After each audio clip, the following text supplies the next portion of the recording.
Hey there, and welcome to the Transparently Jordan podcast, where I'll be talking with a new guest each week, and we'll be covering topics in health, fitness, lifestyle, and so much more. So stick around and let's get into today's episode.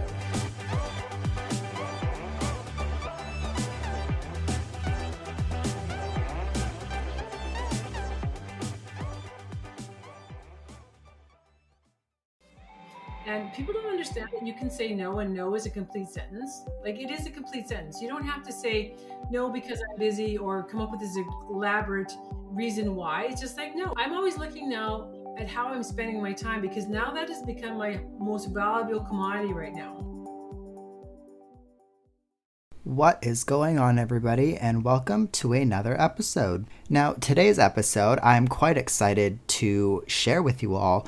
It covers a bunch of topics that I personally have some experience in as well. It covers topics that I was just super interested in. And, today we have Cindy Lou back on the podcast. Cindy Lou was one of my first guests when I first started the podcast a few years back. And she wrote a few articles. I'm not sure. I can't exactly tell you the exact dates, but she wrote a few articles that I'd given a read, and it kind of sparked some interest in me because I found them to be quite interesting topics. So I reached out and asked if she wanted to come back on the podcast and just chat about these different topics today. And yeah, I think today is quite enlightening. It kind of showcases a bunch of topics that I think we all experience. And it's just quite, I think, a passionate episode, which I quite appreciate, and I hope you all enjoy. During today's episode, I do kind of go in detail, or not much detail actually, but just about my recent experience. I was in hospital probably about 3-4 months now. It was back in October. I kind of had like an emergency surgery where I just woke up one day, wasn't feeling the greatest, went into ED, 3 hours of tests, and basically was told, oh, you need to be rushed into hospital because they found like a small lump basically in my groin, and it was cutting off nerve function, blood circulation, all of that. So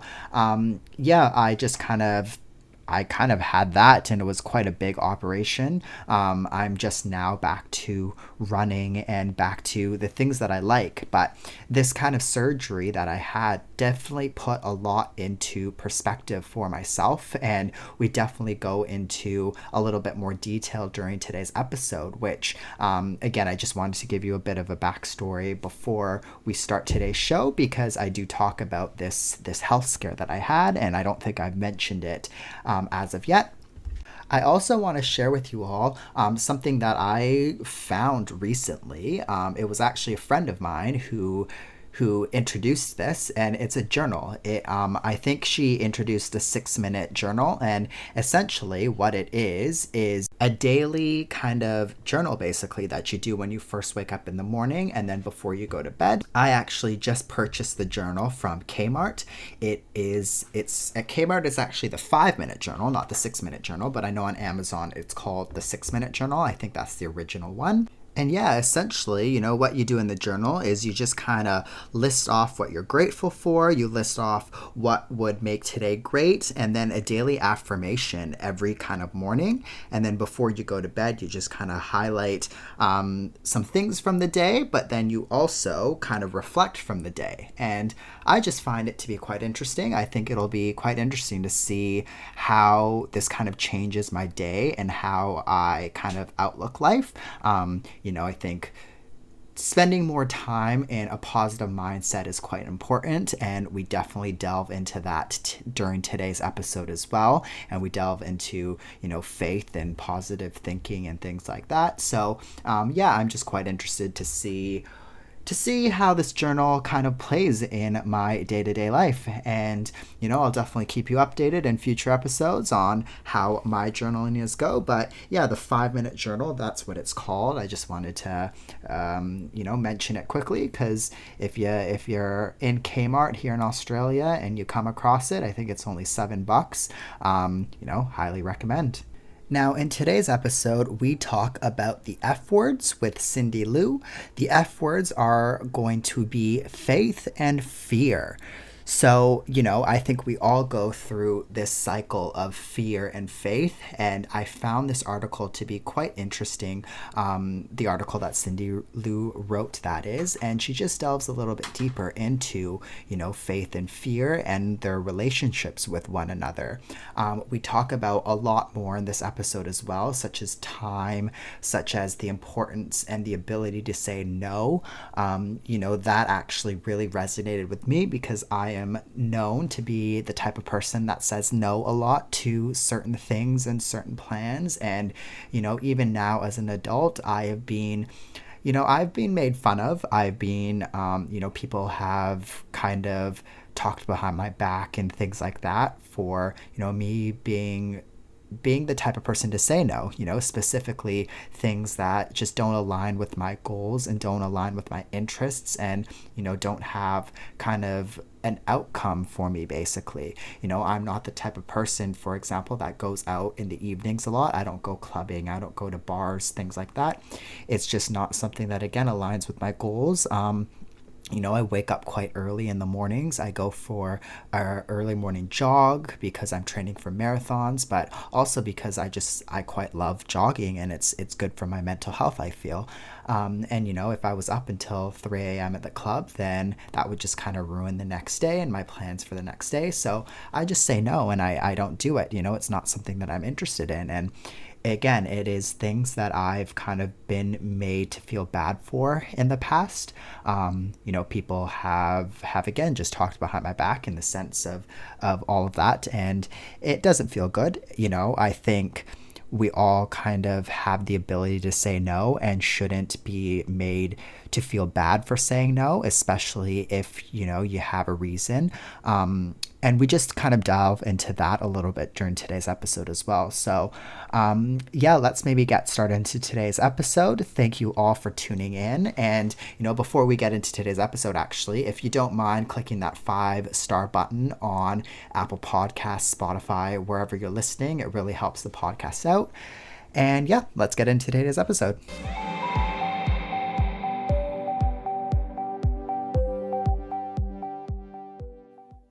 Perfect. Hello, everybody, and welcome back. And welcome, Cindy Lou. Welcome to the podcast once again. Thanks for joining us today. Thanks for having me again, Jordan. We're really looking forward to this conversation.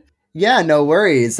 Cindy Lou, of course, has been on the podcast before. Definitely go and check the latest episode out. I'll add that in the show notes below.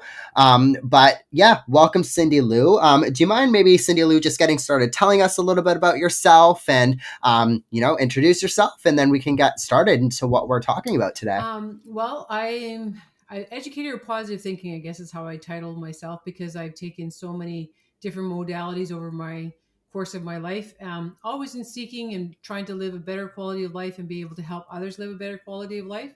There's no one size fits all in regards to everything, but I'm a firm believer that we have a lot of power within our thoughts and how we feel and our emotions and how we navigate those. And so, yeah, so I've been at this for over 20 years. I'm also a personal trainer because first, physical activity and mental, emotional, can't separate them. They all go together.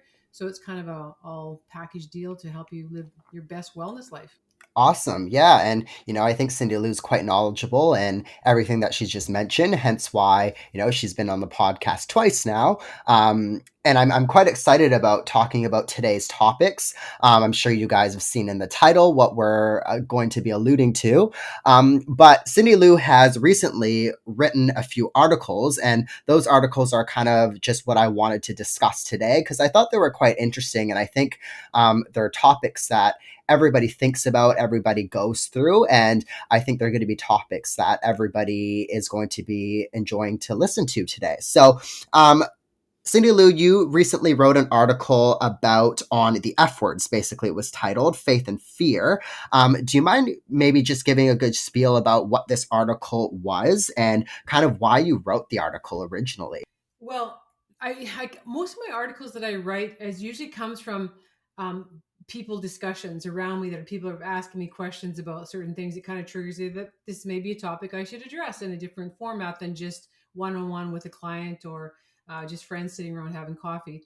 So I use the title F words because it gets people's attention because they always think it's the other F word, but it's not. So the F words are faith and fear. And there are two biggest things that we battle within ourselves and most people in general. So we are really well versed in fear because we practice it the most. We've given it like the most power. We have fear that the thing is that people get confused with fear in fear that you need, like you need to know that you should be afraid if there's a guy with a gun and pointing at you, or not stepping in front of a train or something, things like that. Like there's the natural response in the nervous system that says, hey man, you should pay attention. However, through time we have this overdrive of fear. I like to call it the split personality. So we've given it fear split personality. So we have the one that's supposed to be here to keep us safe, and then we have this other one that takes anything, that takes us out of our comfort zone and makes it into a fearful thing. So as soon as anything is like, okay, I'm gonna apply for a new job. Oh nope, don't do that because what if you don't get it? And then it just spirals down into a longer story in our head until we buy into the story, and then all of a sudden we never put ourselves out there for a new job or a relationship or any kind of change because we've practiced the fear of that so often and so much. It has its own story that it goes into. As soon as you get that thought, it's like, there it is. So this, And we never we progress. don't, Yeah. like, we just kind of stick to that because, and as much as we try to battle it, um it's a, because we practice fear so much. Positive thinking, now it's going to be, this is going to be a little controversy here, but I love positive thinking. I am an educator of positive thinking. There's a flip side to the positive thinking. You cannot convince yourself of, like, if you're in full blown fear about something. Okay, so say I said to you, okay, I think you should move out of your apartment and get a new place to live, and so tomorrow you're leaving. Okay, that's it, you got to pack your bags. Okay, so your system is just going to start going into overdrive. How am I going to do that? I have no money, blah blah, and all these thoughts come up. You can't positive talk yourself out of that. Okay, because it is so, has so much momentum and has so much energy in it that it's really difficult to sit there and go, okay, it's all going to work out, it's all going to work, and fear is just going to just come piling in and go, no it's not, it didn't work out before, blah blah blah, to the point that it screams so loudly in your head that you can't override it with a positive thought. Okay, not that you shouldn't try to, but it's more about acknowledging that that's happened, and then kind of get yourself into taking a breath, slowing it down, and starting to really think logically. But when we are in that fear driven moment, we can't think logically. The nervous system just goes off, right? No, and I think it's so natural to for some people, to fear things and whatnot. And it's quite interesting to me because I feel like as kids we're not as fearful as we are as adults, but somewhere down the road, I always think about this. Somewhere down the road, something must have happened, or whether it be growing or whether it be the experiences that we have. I think fear comes quite natural, unfortunately, to us these days. And there's the whole what if, what if I quit my job, or what if I take this new job? And like we were just saying, it does prevent you from moving on potentially, and prevent you from growing as a person. And again, it's just quite interesting to me because I think back to, myself, for example, when I was younger and when I was a kid, I would assume I had no fear in the sense. And, I know as an adult, you have different responsibilities as you do as a teenager or as a younger adult, or, as a kid. But something along the way happens, and, we learn to fear things basically. And it stops us from doing a lot, I think. Yeah. And it's all about your belief systems, everything. I mean, you hear about belief systems talk now, it's quite mainstream. When I was in the beginning of all this kind of thinking, it wasn't very mainstream. So it was seen as something that, well, you're just, they saw it as something too extreme, right? But now it's quite common to people to say, well, it's about your belief systems. You're running that thought so many times, and it's become, more and more people are having more awareness of it. And a lot of those fears, like you say, when you have as a kid, comes from belief systems of what you were surrounded by and what you decided to buy into. Like if you had a teacher that you idolized and they said, you shouldn't do that because, you're going to have all this problems or whatever. And if you really trusted them and their guidance, you all of a sudden would create a belief system around why you should not put yourself out there or why you shouldn't try new things. And then that's how the fear kind of snowballs from there. And we're used to feeding our fears more than we are feeding faith. So yeah, like you meet those kids. Like I love watching kids from the age about, from once they get a toddler to about 5 or 6, because a lot of them are fearless, just like you say. Like they are fearless unless unless they have parents that are carrying their own fears and beliefs and that they're projecting them onto their kids.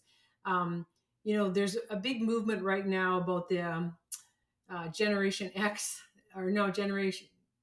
Yeah, is it Generation X? Yeah, One of whatever it is. them. Probably Yeah, I every think so. generation had this Yeah. notion, right? Every generation has well, Yeah. so the ones that kind of raise themselves, and I'm kind of on the border of all that. Like I'm on the very tail end of the boomers and the beginning of Gen X, right? So the same concept.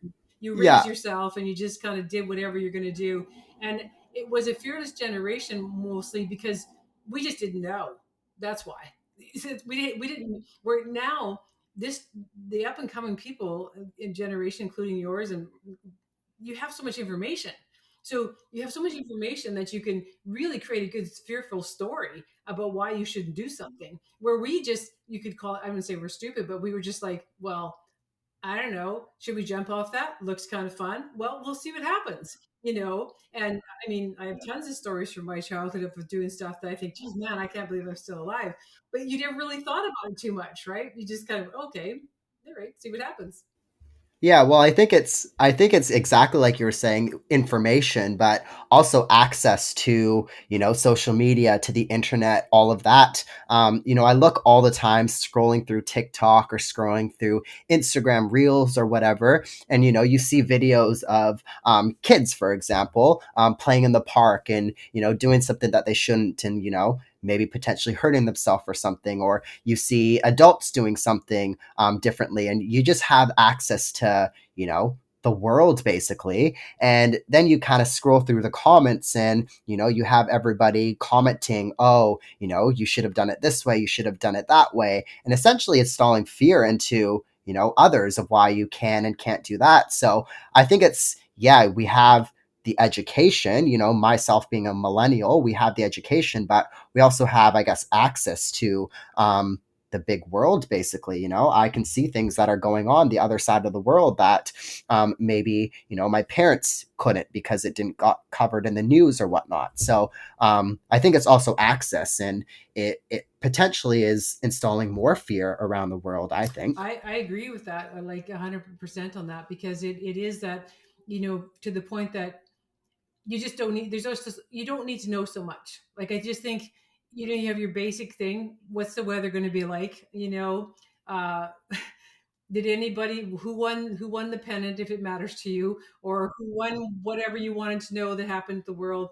But beyond that, there's and it is quite, people are speaking about a lot. There's a lot of fear mongering that's happening in the world for all kinds of reasons, and you can have all kinds of theories about it. I mean, I have a lot of metaphysical friends who see the world quite um, from way far out from a perspective versus when it's really happening, and which I won't delve into that. But um, yeah, like it's the thing with it though that people don't understand, that in amongst that fear that you see in among like whether you're in the event itself or you're seeing on social media, you always find those ones that will kind of try to diminish it, trying to stop it, which is what faith is. And we haven't fed faith enough, because here's the other side of it. As much as we have all this information about um, things that happen, we don't really put a lot about faith about there, about things that happen that's awesome. Like, look at this, what happened to this guy. He had faith, he did this and this and this, and he did that. We don't really talk about that as much as we should. If we took the same amount of energy that we put for the judging people of how they're raising their kids, or if they, I just sometimes I think I'm so grateful that social media wasn't around when I was a kid. And even as we're just talking about this tonight at the gym, and I was just like, because like we did so much stuff that I'm just like, sometimes I look back and I think, like, I'm glad that I did those things, but I'm just so glad none of it was recorded. Like there's no file. It might be Yeah. someone might have had. Yeah, I'm the same way, you know. I grew up doing a whole bunch of things that probably these days would be a no-no, but you know, I understand it is a different world now than it was when I was, you know, a kid growing up, but at the same time, I'm sure my mom and dad appreciate not having social media and you know, recording and whatnot because yeah, me and my little sister we probably got up to a whole bunch of nonsense that these days would have been deemed a big no-no or whatnot, but it was just kind of things that you did as a kid back in the Yeah. day. And everybody always has opinion. Don't you notice that? Like you can do stuff. It doesn't. I feel bad for people that are parenting right now. Like I really do. They got a tough gig. I mean, parenting is a tough gig is it in itself, but to have all these people that have an opinion about your parenting and being under such a spotlight. Like I mean, even when you walk around, there's always got somebody's got a phone with a camera. Like right now, like you're being recorded. Whether you're yelling at your kid, and they have no backstory of how you got to this point, and they're just going to crucify you on social media and that kind of stuff. I just kind of go, it's not helpful. It's entertaining to a lot of people, but it's not helpful for the group of us, the consciousness to get you past this fear stuff, right? Yeah. Yeah. Exactly. They have an opinion, but then they have the outlook, you know, and the outlet to I guess voice this opinion these days. So I think it goes to again access. We all just have access to things that we didn't, and we have access to I guess voice the opinions now. But yeah, I agree. Everybody has an opinion these days, and it's quite funny sometimes. You know, sometimes I like to just sit on TikTok or you know scroll through the comments and I laugh at what I read sometimes because it's just yeah it's a funny world I think. Now what about faith? Let's get into faith because again you know it's something that we all forget I think, but yeah, let's get into faith a little bit more for Okay. me. Well, people are saying, "Well, how do you have faith?" This is a question that I get a lot, I get often, and I go, "I know when we have such a story of so much fear, sometimes it's hard to hear, but everybody has faith. They do. You carry it with you all the time. You don't acknowledge it very often because it doesn't scream as loud as fear. You're not used to listening to it until you have those moments where you just kind of give up. And we've all done that. You've been in a tumultuous situation that you've been trying to solve the problem, like all day or days on end, coming up logical, but you can't because you're trying to listen to fear, which created the problem in the first place. So you can't hear it.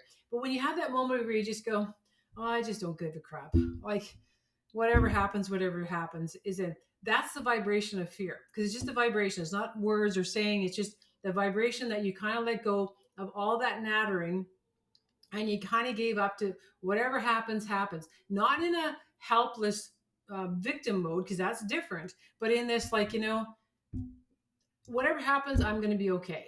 It's that feeling, right? And when that happens and the more you acknowledge that, okay, and then you start to be able to use it, it starts to become a habit just like anything else you did. It takes a little bit of work. Nobody's going to say it's going to be like super easy, but just acknowledging that vibration of what faith is, your life will change a lot because you're going to be able to see clearly the choices that you want to make or should make for what you're asking for. So it's like I know there's a mantra which I mentioned in the article. Everything always works out for me. Well, you can have all the mantras you want, but if you actually don't go into the vibration and believe it, it doesn't really do a whole lot except make you kind of feel like you're trying to do something. Okay, so um, you have to, if you're going to say everything always works out for me, you have to do it before the event is happening. Like it can't be, okay, now we're in crisis, the house is burning down, I have no money, I have no job, and you sit there and go everything works out for me, everything works out for me, I know everything works out, because you're still really, you're still fearful, right? You have to be in that mindset constantly, like everything always works out for me, so yeah, I'm going to go apply for this because everything always works out for me, so I might get this. You know what I mean? It's a different thing. But yeah, faith is something. I guess different It outlook, is. yeah. It's an outlook, and it's about not being so caught up in, because we do create our realities. I'm a firm believer of that, and I think the majority conscious out there is getting understanding that now. Just from the simple emotional outbursts that we have, one thing leads to another. So you are creating it, even just at that level, if that's all you get, understanding of it. But if you really believe that things always do work out for you and that you don't have the like You don't need to hone it and put it into a column that it has to happen this way, this way, this way. But understand that always works out for you. So, the old story that I'm so glad I didn't get what I wished for, because the ABC would have happened. Well, there's the other side of it too, that sometimes you get even better. Like do you want to hear the quick story about something? Yeah, yeah, absolutely. Me and my friend, me and my best friend travel all the time, right? And so one time we were in the Vancouver airport and we were staying at the hotel there. It's Fairmont, it's a beautiful hotel. And you open the windows and it's just beautiful. You open the windows, you can see all the airplanes and everything else. And I was making this big shift in my life. And so I turned to her and I said, why would I need to live anywhere else? I said, like, why wouldn't I just live here? I can go downstairs. There's a restaurant. There's stores. There's a bar. And I can get on a flight here. And I mean, it's got everything I want. It was a big joke. So a year later, I'm living in an apartment where I can go downstairs. There's a Safeway. There's a bar. There's a liquor boy store. There's all those things. So I put it in motion, not saying I have to have this. There's a difference when people they clench their fists and they clench the energy when they try to make things happen, and they have no faith in it because it's so driven by fear and their belief systems. But when I said, I was just in the energy of like, this would be so cool. This would be such a simple life for me if I lived this way. And here I am. And it's actually bigger than what the airport, because I have access to so many things right in my building. I just go downstairs in my elevator. Here you are, which you're familiar with the area. But And yeah. everything's there. Mhm. Yeah, yeah, yeah, and I think that's a good outlook, because again, like there's not going to be A, B, and C to get to D sometimes, you're gonna have to bounce up and down, and you're gonna have, things happen. And I think again, making sure that you have that outlook will essentially change your life, because again, like I think we're all, like we were stating before, we're all very fear driven, and we try and progress through fear. But if you progress through a non-linear way, sometimes that sometimes feels a lot better too at the end of the day. When you get to that goal, it sometimes feels a little bit better. You have a better story to tell and whatnot, and it's just a more interesting path, in my It's opinion. less exhausting to the whole physical. Like if you went into the physical part of it, it's less exhausting to our physical immune system, because fear is very exhausting to the immune system. Like it, and we went through the whole pandemic, and everybody's got an opinion about it. So I'm not going to go into any of that. But I'll tell you something. Fear in general, it suppresses the immune system. It's a proven scientific thing. It does, like any emotion does. Like doctors will just say to you, well, you just get the stress out of your life. That's their general word that they use, because they don't want to go into, well, maybe you should not be so fearful, or maybe you should, whatever it is. But it's a very it's a vibration. Like we can create with any vibration that we want, and we all do. You can create with anger, you can create with fear, you can create with whatever you want. The key is to get yourself into the vibration of having more faith in things. It doesn't mean you don't experience all those emotions, because we're humans. You're going to have ups and downs with all that stuff. But it's just about, really having that relaxed time of knowing when to take action, when not to take action, and also doing it from a place of, everything does work out for me. So I'm going to go do this, and I'm going to take this step. And today I'm not going to do anything because it doesn't feel like it's something that's going to, you know what I mean? That kind of sounds maybe a little lackadaisy, but it works. Yeah, it works. And look, I think it's also important, like, you're not probably going to change tomorrow, you're probably not going to be able to drop fear just like that. But I think, with anything, it's going to be about, yeah, trying to have a different outlook on things, and probably trying to just ease into it, and recognizing when you are fearful, or when you are, I guess, using fear more than faith. I think that's quite important. Just reflection on yourself and how you outlook things. Because I think a lot of times we lose that reflection, and we lose that ability to reflect, and we think everything's hunky and dory, but then look at your life, and you're not happy where you are. And sometimes it's probably that heightened fear sometimes. Hmm. Yeah. And that's really important what you said there, Jordan, about self reflection.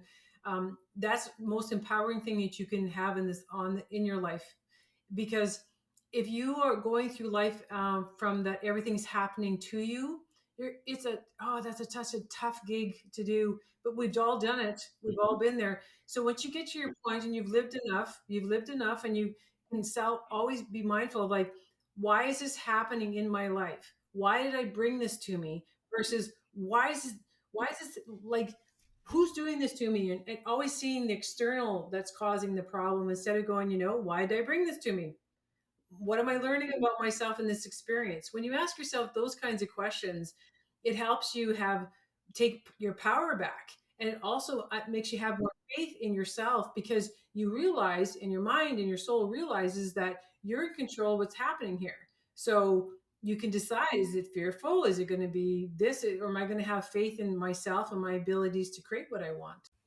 Yeah, exactly, right? And I think we all have the ability, we all have the resilience.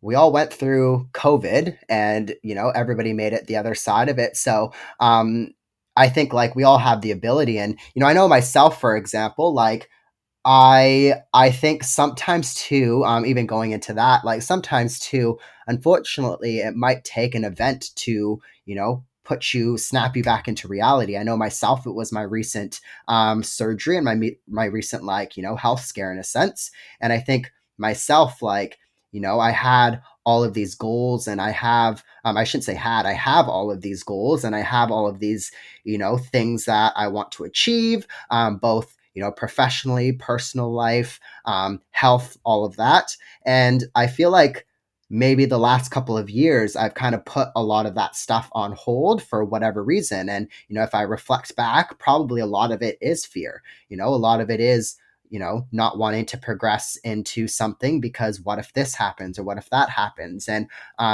again, sometimes it might take something to wake you up in a sense. And for me, I know it was the whole health scare in a sense. And again, hence like we're doing this podcast now, we've started season 3 and this has been kind of on the back burner for a while now, but again, like I think just having a different outlook on a lot of things now is personally just kind of have has been successful and set me up in a better way, I think. So yeah, it's unfortunate like sometimes something needs to happen to snap you into it, but I think that's just the way it goes sometimes. Like, that kind of leads into my other thing about time, if that's okay.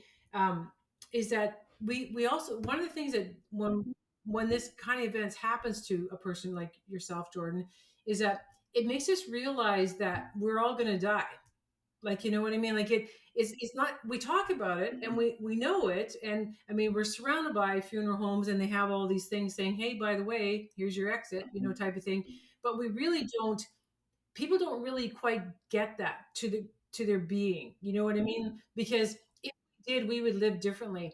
But when you have something like what happened to you, it does click that button to go, you know what?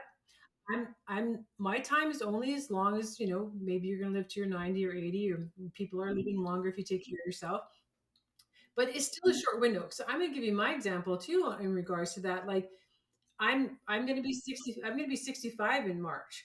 And so in my mind, I'm thinking, I take pretty good care of my body because I work out and I strength train and all these different things. So I'm looking at thinking, okay, if I take really good care of my body and my mind, I might get 20 years. Okay. When I say 20 years, I'm talking about like, I can go do what I want. I can go still travel. I can, you know, physically enjoy life. That's what I got. 20 years is not a lot of time. Okay. So because if you were born and they said, okay, you get to live to your 20, you would choose your path very carefully and you would not waste any time on anything that does not align with your goals. And I'm not talking about being a goal that you have to make your list of your goals as, I got to do A, B, C, D, E, because that, you miss the point of life if you do that. It's about, you live your life intentionally, that it aligns to the experiences you want to have intentionally. Like, you look at it, you go, okay, I'm going to spend time doing this. Does this align with how I want to experience things? And it can be simple things. It doesn't have to like be big things, but that's the thing that. And those things go, fear and that goes hand in hand, Jordan. And so what happened to you, it clicked that button. Exactly. Yeah, and I think that's a very good point too. Is just aligning yourself with what you want or what you want your outcome to be. I personally, for example, I personally don't go out in the evenings that often. I don't go to the clubs or anything like that. And I think a main reason is because I wake up early in the morning to go to the gym. I go for my runs. And that just goes hand in hand with one of my, I guess, goals or one of my wants. And that's to continue to, run marathons. I'd like to qualify to a world event in the future, one of the big, world majors. So, just kind of aligning yourself and spending your time in ways that is beneficial. And that probably doesn't necessarily need to be, oh, I need to spend my time in the gym or this and that. But I think just, in different areas where it could potentially, help you with whatever you're working on. Yeah. And we all came here, to enjoy the experience of humans, and as you live, and like I always say, I'm always excited when I meet people, clients that come in there in their 20s, and they're really inspired. And this isn't a negative thing to say to someone, but they haven't failed enough, right? So they haven't have enough fear, right? Which is a good thing, and if you can see when you do failure and not be afraid of it, know that what did I learn about myself when that didn't quite work out? And if you can take that kind of attitude with life, you're going to have such a different experience than if you play the fact that nothing works out for me, and everything's against me. But yeah, like it's and as we have those goals, there's simple things, and I know this is going to sound really cliche, but it's like being able to be in the moment that presents itself. Okay, we're always so trying to run to the next moment because we think that one's going to be better and it's going to be more fun. Like, you're at work and you're going on vacation next week, and you're like, oh, your mind is already there, you're already on the beach with 3 margaritas, but you still have the whole day of work to do, right? And it's a habit. It's not that that's a bad thing, but it's a habit we train ourselves to do, and we apply that same attitude and mindset with other areas of your life. When if you just kind of slowed it down and going, you know what, there's a person standing in front of you. You're never going to have this moment again because it doesn't repeat itself. It's like this, and if you miss it, right? So it's like creating the habit of really being present with the moments that actually present themselves it slows down time, Hmm. and it gives it Yeah, you yeah, and so many ways. yeah.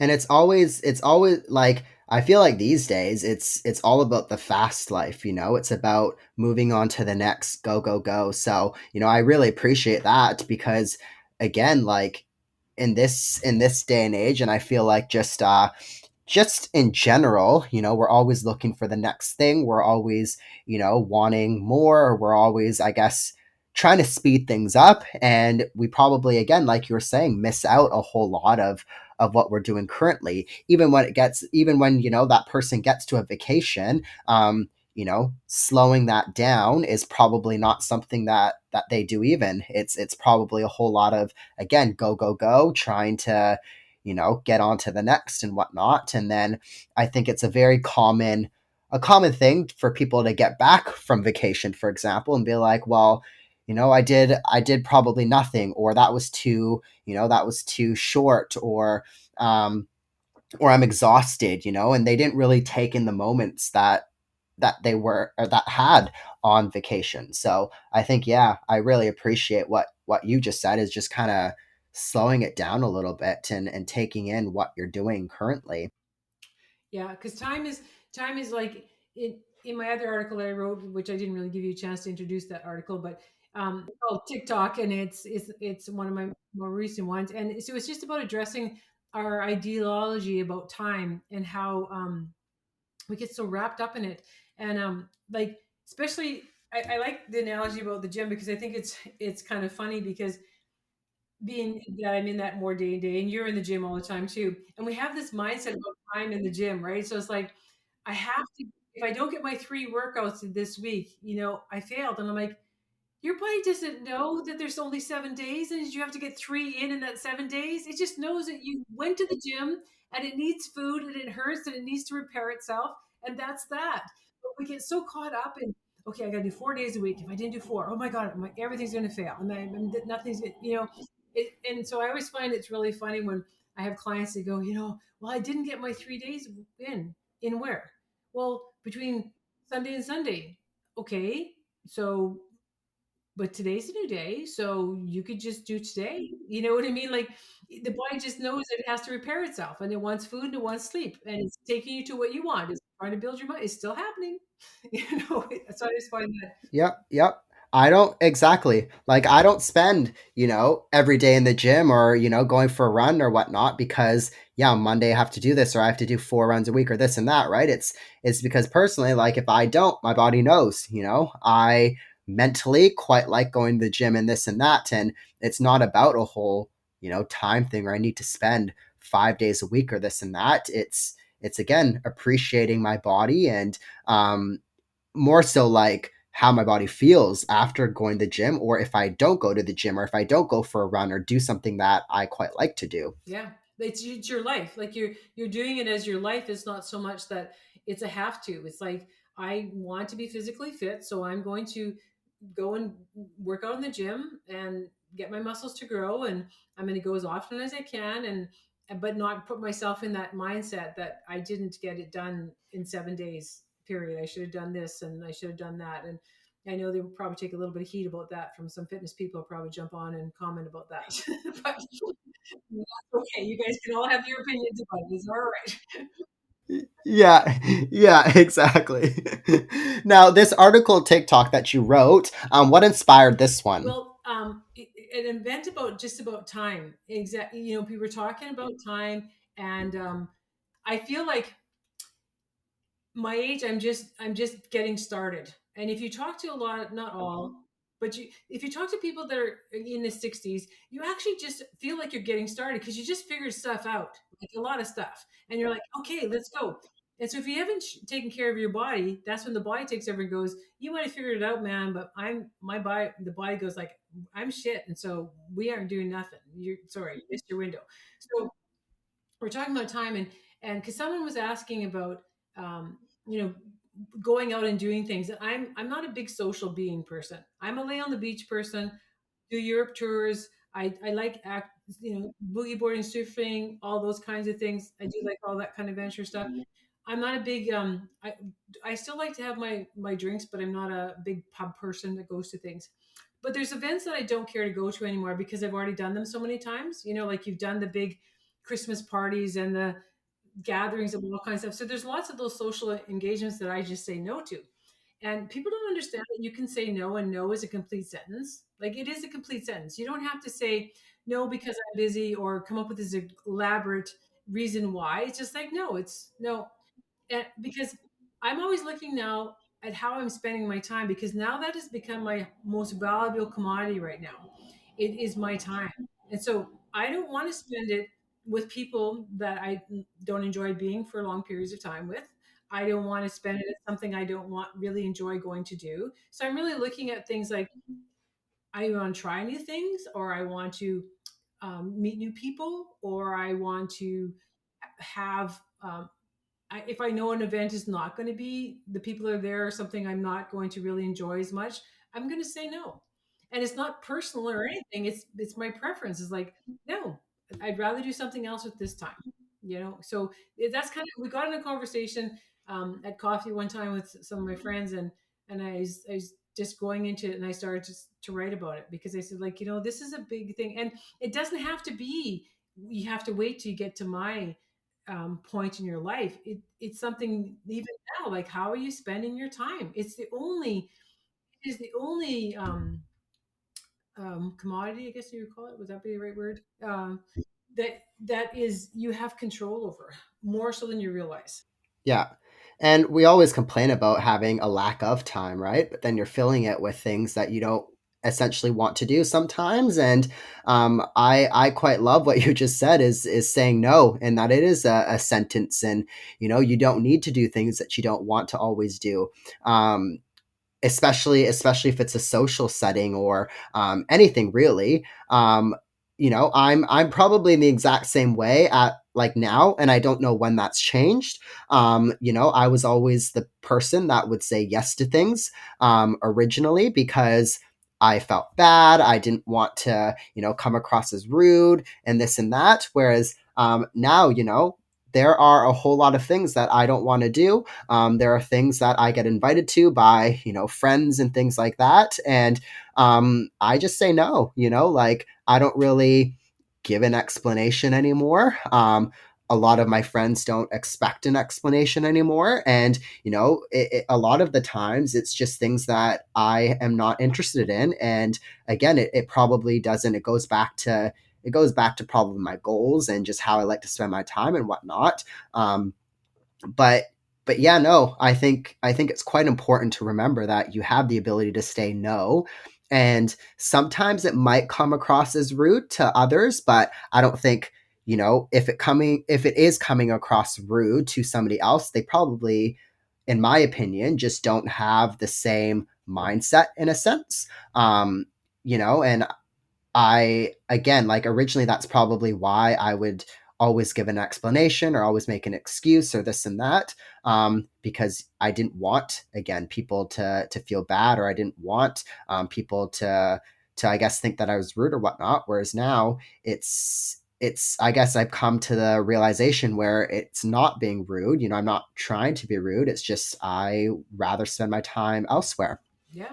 And it's that all comes to the habit that we've had as humans is that when you talk about being rude, you know, we are taught by, our parents or just any teachers or anybody along our adult, as we were kids growing up. Um, you should be grateful. You should accept when people give you things or do whatever. So it becomes a habit of, you got to appease their emotional well-being, um, like making you responsible for someone else's feelings is what it instills. And that thing, that's a whole nother rabbit hole in itself. We are not responsible for other people's feelings. You cannot, it's exhausting to try and be responsible.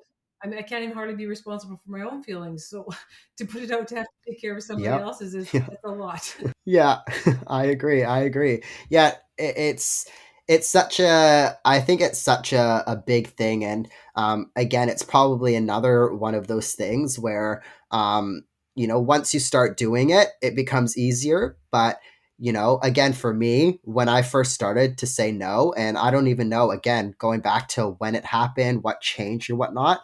When I first started to say no, I would probably give it excuses again, whereas now I just say no and leave it at that basically, and it's not being Yeah. rude. Yeah. And we always see like no, we think that no isn't a complete sentence, so we always have to put something after it. Some things I just always say, I just don't see myself doing that. Like, if you really just know that's the truth of the matter, I Yeah. just don't see Yeah. myself doing that. I just can't Yeah. see it. Yeah. And then they just kind of go, okay. Yeah. Now, Cindy Lou, when people ask your advice about time, or about how you spend your time, or um how you are so well with your time or whatnot, what's some advice that you usually give to people about goals, or about time, or about anything really along those lines? Well, what I usually like, because I also have my own practice, right? So I would help people with their belief systems and their emotions and help them clear out things in their lives that are working against them. It's not so much good or bad, it's just what works for you, what works against you. So over the phone or Zoom, or I don't do so much in person anymore. So in those situations, I always get people to look at their lives. Like, I know we want to do a lot of things and see the decision that they're trying to make or incorporate. How is it going to fit into your life? Like, is it going to support what you're trying to accomplish with your life? Like, or is it going to work against you more than anything? Because I know we have wishful thinking, and I'm going to use fitness, and all these fitness people can put all your comments what you want. But I'm going to go Yeah. there anyways. And I respect all your Yeah. opinions, and it's all good. So, when people come and they're going to sign up for the gym, okay, so one of the gym that I work at, it's a little bit pricey. It's kind of a personal training type gym. I'm not their best salesperson, really and truly, because I really make people be honest with themselves. I mean, I have the ability that I've been told all my life I could sell snow to the Eskimos, and I'm very aware of that. So I don't use my skill in that way. But I'll say to them, okay, they want the Instagram body. Everybody wants it. Okay. And I respect that. And it's possible. So I will say to them before they're all gung ho, okay, so you want to come to the gym 3 days a week. Yeah. Okay. So what does your life look like with that in there? Well, I don't know. Well, you should think about it because this is a big financial investment. And not only that, your time. Because if you want this to work for you, just like anything, it has to be consistent, like you were talking about earlier in the podcast. To get anywhere with anything, you have to be consistent with anything. If you want to learn to drive and drive well, you drive more often. If you want to be able to write well, like everything that we've done, we've had to do repetition with it to master the skill, whatever it is, play guitar, write, whatever. It's no different. And I really make them look at their lives to see where they're putting their energy and what they really truly want. Because a lot of times people they fill their time up with so much sporadic stuff because they really don't know what they want in the bigger picture. And so their time is everybody has lots of time to do everything. They really do. It's all about what you've decided you want to spend it on. It really truly is. So when people say I don't have time, I'm going, well, let's take a look at your life. Let's take a look at where you're spending your time on what. And then that comes down to the simple thing we're just saying. Well, I can't say no to that. Well, yeah, you can. No, no, I can't say no to that. I have to do that. I have to do that because Sue, Bob, Joe are going to be mad at me, or like, who cares if Sue, Bob, Joe is going to be mad at you? You're. This is the thing that I say is, we're all going to die in the end, and Sue, Bob, and Joe, it's just not going to matter. It really isn't. Sometimes we just need that little check in with ourselves and what matters to us and where you want to spend it. So I really, my thing that I help people do is just let's pick your life for a bit and just kind of see where you're spending time that you really don't need to be and what matters to you. Yeah, yeah. Like we were talking about earlier, reflection is key. Consistency is key. I go through. I guess questioned the exact same thing. I used to work in the same gym that Cindy Lou worked in or works in. That's how we know each other.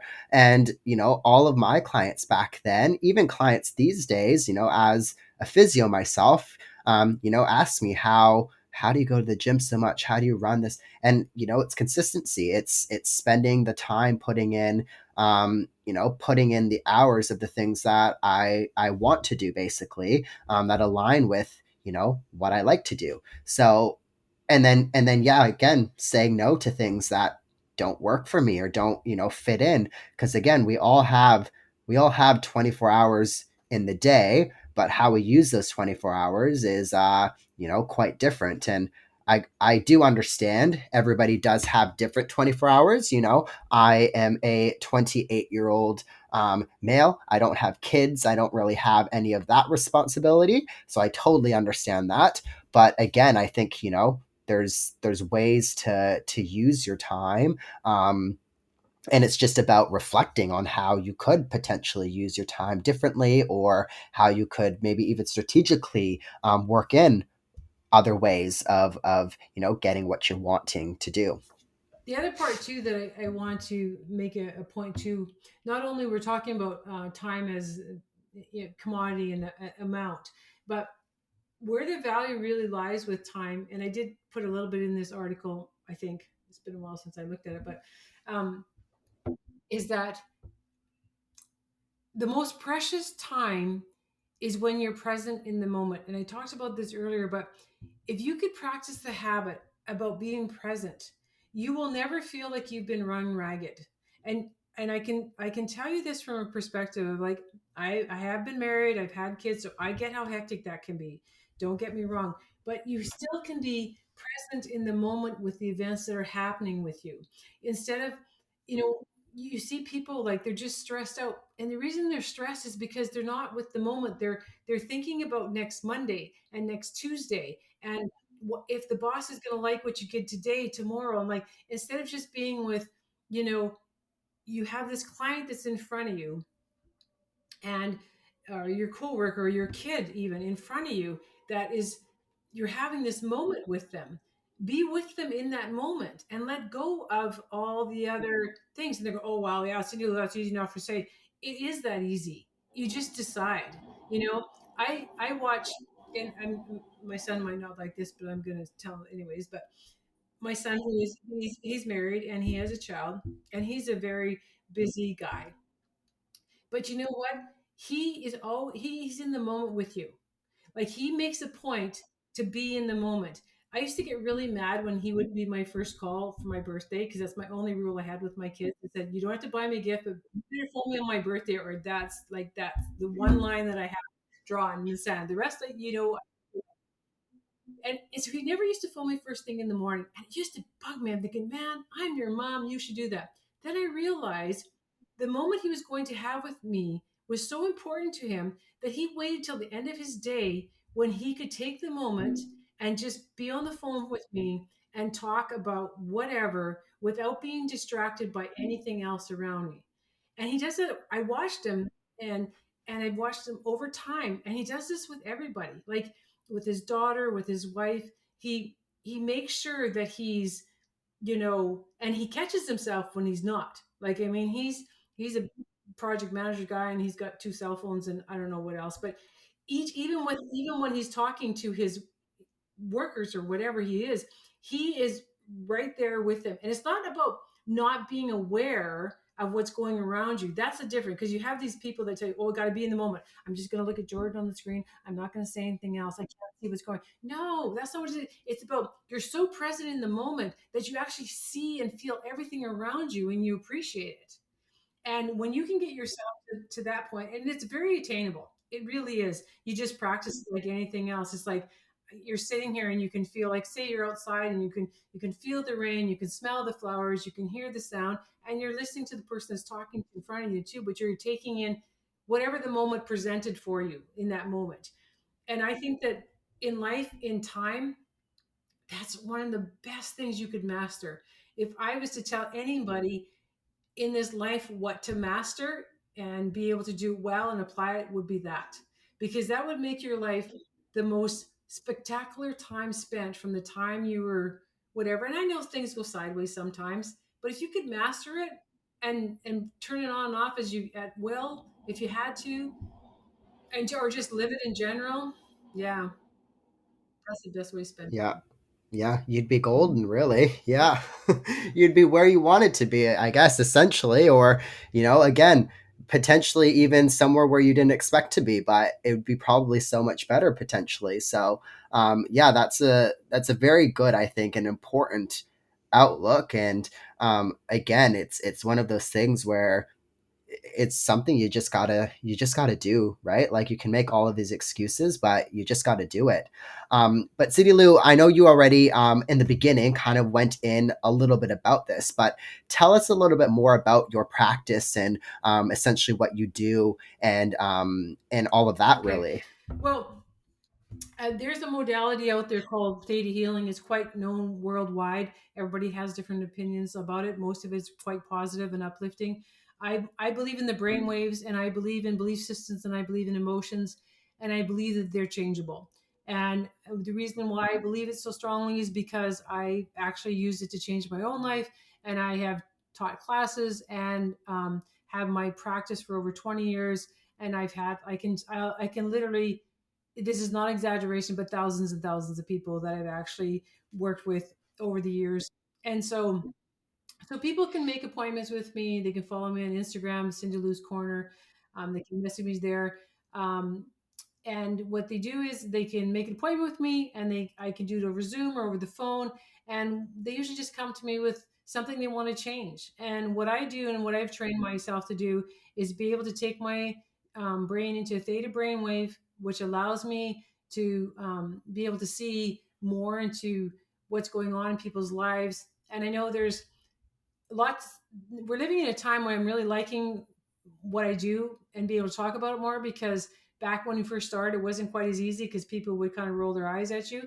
But now that we have all these science people backing it and knowing it's been around forever, like we have Bruce Lipton, who's a scientist, biology of belief, and then there's I could list a whole pile of them. But anyways, so basically that's what I do for people. So we use all kinds of things with theta healing. You use muscle testing and things.